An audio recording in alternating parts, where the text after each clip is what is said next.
Bonjour, Mathilda Moutoussamy, donc toujours pour voilà, ce petit carnet de bord pour partager mes impressions comme ça sur les choses, sans trop d'organisation, sur mon séjour en Égypte. Et du coup, c'était étonnant, je parlais peut-être de la journée d'hier, mais je suis redescendue à Assouan et ça a été encore très compliqué.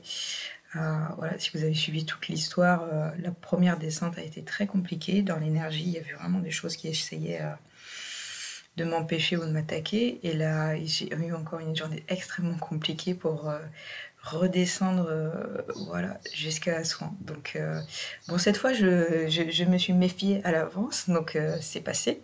Mais voilà, c'est assez, ça reste assez interrogeant sur les forces voilà, qui n'ont peut-être pas envie que bah, voilà, les personnes qui connaissent bien le lieu, comme moi, qui se rappellent bien du lieu, puissent voilà, emmener toute cette dimension et réactiver toute cette dimension. Voilà, peut-être, je me dis, oh, peut-être que j'ai une crise d'ego quand je dis ça, mais bon, bref, voilà. Voilà, je le pose comme ça. Et ça rebondit sur moi, quelque chose que j'ai pu observer quand j'étais en France, sur pas mal de retours qu'on m'a fait sur les voyages en Égypte, parce que voilà, comme je travaille avec les énergies égyptiennes depuis très longtemps, même si je n'étais pas venue, les gens spontanément ils venaient de se confier à moi et voilà, je l'avais déjà partagé ça, mais le fait qu'il y a beaucoup d'abus dans le milieu du voyage initiatique, on va dire, en Égypte, et des gens qui prétendent savoir faire et qui ne savent pas du tout et qui font pas du tout ce qu'il faut. Ce côté ce côté où on fait des choses dans des lieux, les lieux ils ont peut-être pas besoin, ils sont ok avec, ils ont leur propre intelligence, ils ont leur propre gardien, etc. Ça c'est quelque chose que je partage aussi assez souvent et que je constate assez souvent sur plein de lieux énergétiques et donc ici aussi. C'est assez, voilà, assez, ouais, assez questionnant au point que je me suis dit comme il y a des voyages initiatiques en Égypte, moi je vais pas redonner les noms des personnes, je les ai déjà dénoncés, où voilà, il y a une approche qui pour moi n'est pas du tout saine, qui est pas du tout toxique, c'est des gens qui n'ont pas réglé leur propre personne, leurs propres problèmes. Moi je sais que je suis toujours en chemin, mais j'ai toujours cette vigilance par rapport à moi-même, parce que je sais que j'ai pas eu un parcours normal dans ma vie, j'ai pas eu une enfance normale, absolument pas.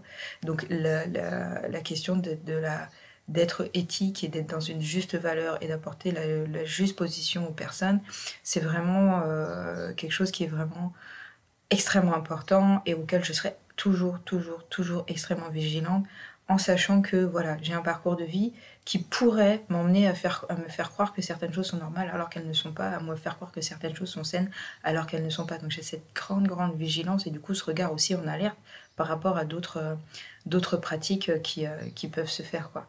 Donc une personne qui pense qu'un guide égyptien qui est marié, qui a ses enfants, c'est sa flamme jumelle, mais le gars il dit à tout le monde que tu es de ma flamme jumelle.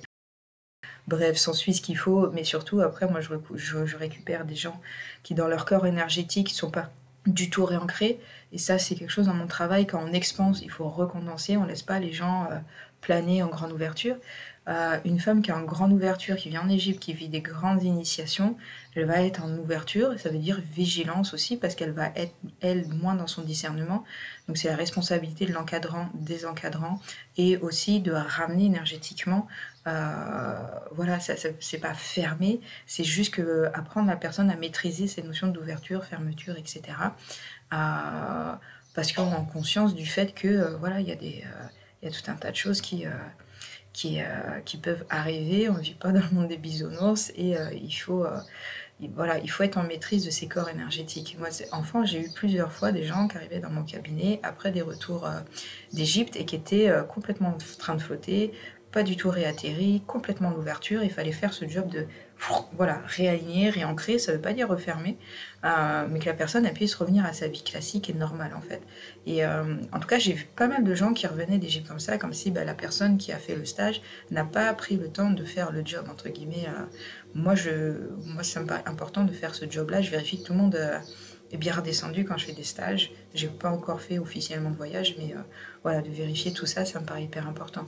Et au-delà, je me suis dit, par rapport à ce qui a pu être, arrivé, c'était il y a 2 ans, j'ai eu des grosses attaques parce que j'essayais de dénoncer justement certaines personnes qui bossent en France, qui bossent en corrélation en Égypte, et en essayant d'aller voir, et aussi avec les collègues, parce que j'y suis pas allée toute seule, c'était assez costaud pour me protéger, et j'ai vraiment passé un sale moment.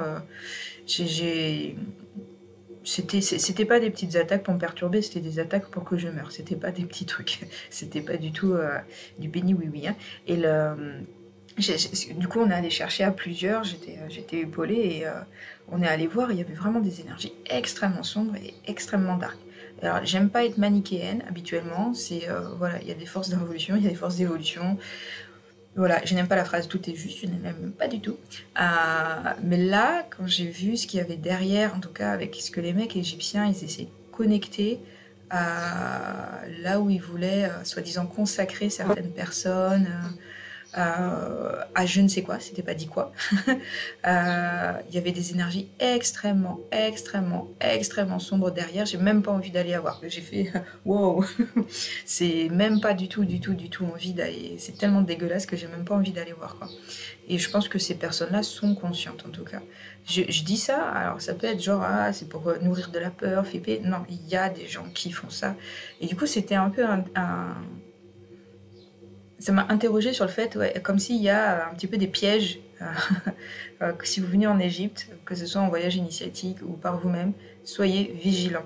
Il y a des gens mal intentionnés, alors ça peut être juste de l'argent, juste du business aussi, et, voilà, ou juste, j'ai envie de dire juste, j'ai envie de coucher avec toi, mais il peut y avoir beaucoup plus grave derrière.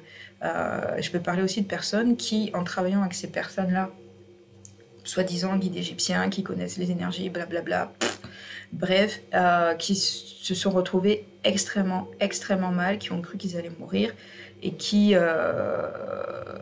c'est des mois, voire des années pour se remettre, en fait. Et avec les corps énergétiques complètement explosés, dans tous les sens, vraiment comme si on a mis une bombe dans les corps énergétiques, avec vraiment la notion derrière qu'il y a de contrôle et d'emprise totale, du coup, qui peut être vue d'un point de vue réel, manifeste, comme on connaît, les narcissiques, narcissiques, manipulateurs, etc. Mais je suis pas psy, voilà, je cite ça comme ça, en tout cas, des gens qui manipulent. Et ce côté-là de manipulation sur l'autre plan, où vraiment, il y a beaucoup de gens qui utilisent le hameçon, moi j'appelle ça le hameçonnage, pour vous emmener en Égypte, ou une fois en Égypte, pouf, voilà, pour que certaines personnes vous hameçonnent en fait. Et donc vérifiez qu'on vous laisse complètement libre, vérifiez que votre consentement est toujours demandé, demandez à ce que la personne elle précise les choses. Voilà, soyez en vigilance. Donc voilà. Donc peut-être certains vont dire oh, c'est la nourriture des peurs, etc. Non, c'est voilà. Et l'arnaque, là, on est dans un pays où l'arnaque pour les touristes ça existe aussi. Limite, on pourrait presque dire que c'est peut-être un petit sport national, mais bon, c'est pas. Les Égyptiens font ça aussi entre eux, hein, mais bon voilà. Et donc vérifiez, soyez vigilants, et sachez que voilà, c'est pas, tout n'est pas rose, et moi ça me questionne au-delà sur pourquoi il y a des espèces de forces, et c'est comme si les gens ils vont en Égypte, c'est génial, et puis boum, ils arrivent sur un truc, c'est pas cool du tout, ils se retrouvent avec des merdes pendant très longtemps, voire à être pas bien pendant très longtemps.